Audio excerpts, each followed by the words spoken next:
C'est une journée historique pour le droit à l'avortement. Adrien Jeanne, vous recevez ce matin Aurore Berger, la ministre chargée de l'égalité entre les femmes et les hommes et de la lutte contre les discriminations. Bonjour Aurore Berger. Bonjour. La France, en effet, premier pays du monde à faire entrer l'IVG dans sa constitution. Ce vote, ce sera cet après-midi par le Parlement, réuni en congrès à Versailles. Vous y serez, bien sûr.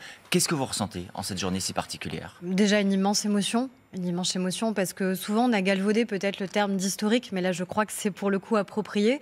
On est le premier pays au monde à inscrire l'IVG dans sa constitution. Quand j'ai déposé cette proposition de loi en 2022, il n'y a pas grand monde, en vérité, qui pariait sur le fait qu'on allait réussir à aller au bout. Et on a réussi collectivement d'une initiative parlementaire qui a été portée aussi de manière transpartisane. C'est devenu un projet de loi constitutionnel qui a rassemblé une large majorité à l'Assemblée et au Sénat, ce qui était sans doute moins évident au départ. Et aujourd'hui, au Congrès, on va pouvoir sanctuariser tout simplement la liberté des femmes à disposer de leur corps. Il y aura quand même des votes contre. L'argument utilisé par vos opposants, c'est de dire l'IVG n'est pas menacée en France aujourd'hui. Est-ce que vous considérez qu'il y a des menaces contre l'IVG en France aujourd'hui ? Déjà, il y a toujours des entraves. Quand je me rends dans des centres de planning familial, je me rends compte que malheureusement, ce sont des centres qui sont régulièrement attaqués, qui sont ciblés par des physiquement. Militants, des associations. Donc ça veut dire que vous avez des femmes qui se rendent dans des centres et puis qui arrivent avec des graffitis qui les traitent encore aujourd'hui de meurtrières. Donc on a encore ça qui persiste. Quand malheureusement vous regardez sur Internet les sites les mieux référencés, c'est pour ça que je vais voir Google dans les jours prochains, ce sont des sites qui désinforment, qui désincitent, qui entravent le droit des femmes à avoir accès à l'IVG. Donc il y a toujours malheureusement des menaces. Et puis surtout, il ne faut pas attendre que ce soit trop tard pour agir. C'est parce qu'on a une majorité aujourd'hui à l'Assemblée et au Sénat qu'il faut le faire. C'est pas quand ce sera trop tard, parce que ce sera par définition trop tard. Et à ce moment-là, on aura peut-être le risque de majorité plus rétrograde ou réactionnaire qui s'en prendrait aux droits des femmes. Qu'est-ce que vous dites aux médecins qui, malgré tout, aujourd'hui déjà, ne souhaitent pas pratiquer d'IVG ? Qu'ils ont une totale liberté de conscience, évidemment. Par contre, et c'est garanti aussi par la loi, leur liberté de conscience est garantie par la loi, mais quand vous ne souhaitez pas pratiquer l'IVG, vous devez immédiatement réorienter les femmes qui souhaitent avoir accès à leurs droits, qui souhaitent avoir accès à l'IVG, pour qu'elles soient tout simplement dans les délais légaux. Puis surtout, quand vous souhaitez avoir accès à l'IVG, c'est insupportable de devoir attendre une semaine, de devoir attendre 10 jours, de devoir attendre 15 jours. Vous considérez qu'il faut davantage de centres en France où l'on puisse pratiquer l'IVG ? C'est faisable, c'est un objectif souhaitable ? Ce qui est certain, c'est qu'il faut garantir que l'accès aux soins, en général, l'accès à la santé, en particulier des femmes, et l'accès à l'IVG soit le même partout en France. C'est pas le cas. Il y a des disparités de près d'une dizaine de jours selon les régions. Malheureusement, il faut le reconnaître. On a aujourd'hui des disparités parce qu'on n'a pas la même couverture de gynécologues, de sages-femmes. C'est la raison pour laquelle aussi on doit garantir que les sages-femmes, parce que c'était une loi votée par les parlementaires, puissent pratiquer non seulement les IVG médicamenteuses. Vous savez qu'il y a deux types d'IVG, d'IVG médicamenteuse et IVG chirurgicale. On l'a rendu possible, il faut maintenant le garantir. Et encore une fois, parce que quand vous souhaitez mettre fin à une grossesse qui n'a pas été désirée, il n'y a aucune raison de vous faire attendre. C'est une violence supplémentaire qu'on vous impose. Dans les oppositions, de manière plus surprenante, il y a aussi un parlementaire de votre majorité, le sénateur Jean-Baptiste Lemoyne, qui a voté contre au Sénat. Est-ce que vous en avez parlé avec lui ?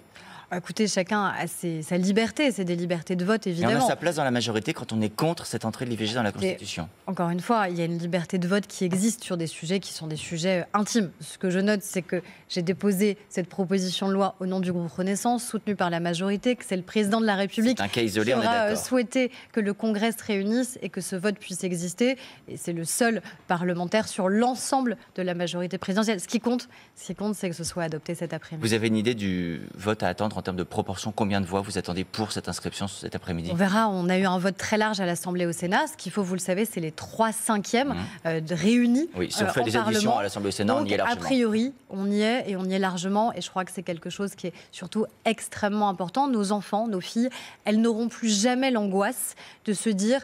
Un jour peut-être, on va me retirer ce droit ou tellement le restreindre que ce serait impossible d'avoir accès à l'IVG. Vous lancez également, c'est très important, une mission d'experts sur les violences sexistes et sexuelles. Alors je vous cite, vous ciblez les lieux où s'exerce notamment une domination hiérarchique. À quoi vous pensez?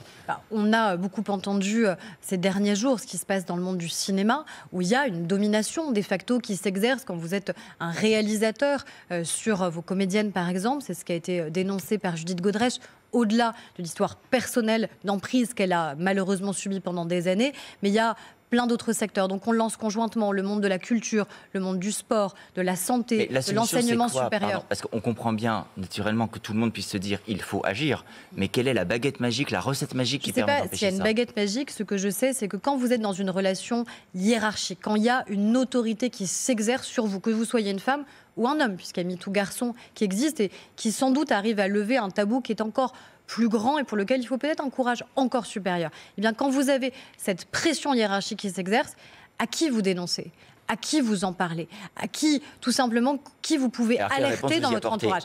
Donc, c'est cette mission qu'on lance justement pour identifier dans tous les secteurs où, encore une fois, il y a un risque de vulnérabilité, parce qu'il y a une pression, une domination qui s'exerce. Il faut qu'il y ait des relais, il faut qu'il y ait des alertes, il faut sans doute qu'il y ait des personnes habilitées, légitimes, qui ne dépendent pas financièrement aussi directement de la personne qui a ce pouvoir sur vous, de manière à ce que vous sentiez libre de pouvoir immédiatement alerter, que la personne puisse contrôler aussi ce qui peut s'exercer.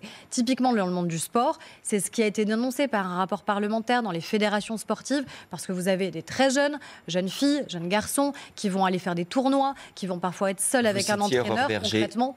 Eh bien, comment agir? Vous citiez Judith Godrèche. Il se trouve que hier encore, nos confrères du Parisien vous interrogent sur le fait qu'elle demande la mise en retraite de Dominique Boutonnat, le patron du CNC. Je n'ai pas saisi votre réponse. Est-ce que vous demandez sa mise en retrait? Ma réponse, elle est, et on en parle avec Rachida Dati, qui est la ministre de la Culture, la réponse, elle est claire, c'est-à-dire que le CNC, c'est l'outil de financement du cinéma et de l'audiovisuel. C'est l'outil qui doit permettre la mise en place de la lutte contre les formes de harcèlement sexuel. Oui ou non, la mise en retrait de manière très simple? Ce que j'ai dit clairement, c'est que ça doit être un lieu de respect, un lieu où on respecte la parole des femmes et des hommes, et un lieu où les femmes se sentent justement à l'aise et respectées pour que cette mission puisse aboutir. Donc, oui ou non, la mise en retrait? C'est en cours de travail avec la ministre de la Culture. Vous voyez bien qu'encore une fois... Vous ne vous prononcerez pas pour le moment. J'entends qu'on respecte la parole des femmes et la parole des hommes et que le CNC soit un lieu de confiance absolue pour que cette parole puisse exister. Merci beaucoup, Aurore Berger, d'avoir été sur TF1 ce matin. La suite, c'est avec vous, Bruce.